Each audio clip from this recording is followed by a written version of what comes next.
the invisible money power, is working to control and enslave mankind.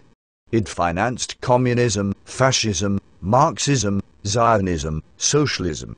All of these are directed to making the United States a member of a world government. Billy Graham. You are a den of vipers. I intend to rout you out, and by the eternal God, I will rout you out. If the people only understood the rank injustice of our money and banking system, there will be a revolution before morning. President Andrew Jackson, 1829 to 1837. I am concerned for the security of our great nation, not so much because of any threat from without, but because of the insidious forces working from within. General Douglas MacArthur. The orders, working and involvement in America is immense. The real rulers in Washington are invisible and exercise power from behind the scenes. Felix Frankfurter, 1882 to 1965, a U.S. Supreme Court Justice.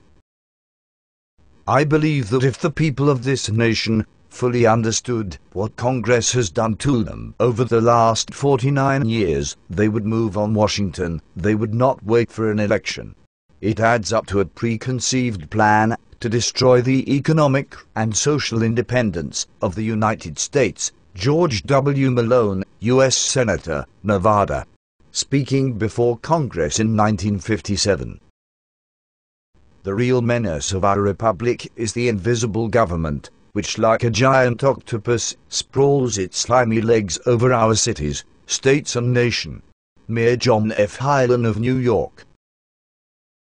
In politics, nothing happens by accident. If it happens, you can be sure we planned it that way. President Franklin Roosevelt. Some of the biggest men in the United States, in the field of commerce and manufacture, are afraid of something. They know that there is a power somewhere, so organized, so subtle, so watchful, so interlocked, so complete, so pervasive, that they had better not speak above their breath when they speak in condemnation of it. President Woodrow Wilson. I am a most unhappy man. I have unwittingly ruined my country. A great industrial nation is controlled by its system of credit. Our system of credit is concentrated. The growth of the nation, therefore, and all our activities, are in the hands of a few men. We have come to be one of the worst ruled, one of the most completely controlled and dominated governments in the civilized world. No longer a government by free opinion, no longer a government by conviction and the vote of the majority, but a government by the opinion and duress of a small group of dominant men. President Woodrow Wilson.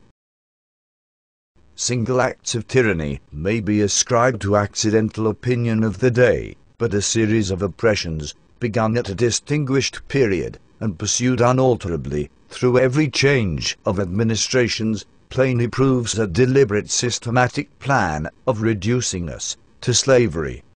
If the American people ever allow private banks to control the issue of their currency, first by inflation and then by deflation, the banks and corporations that will grow up around them will deprive the people of all property until their children wake up homeless on the continent their fathers conquered. Thomas Jefferson. It is not my intention to doubt that the doctrine of the Illuminati and the principles of Jacobinism had not spread in the United States. On the contrary, no one is more satisfied of this fact than I am. George Washington, 1798. Ladies and gentlemen, the very word secrecy is repugnant in a free and open society, and we are, as a people, inherently and historically opposed to secret societies, to secret oaths, and to secret proceedings.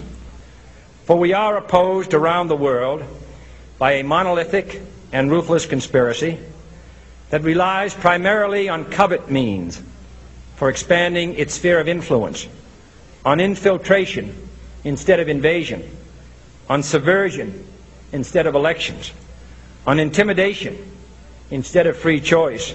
It is a system which has conscripted vast human and material resources into the building of a tightly knit, highly efficient machine that combines military, diplomatic, intelligence, economic, scientific, and political operations. Its preparations are concealed, not published. Its mistakes are buried, not headlined. Its dissenters are silenced, not praised. No expenditure is questioned, no secret is revealed.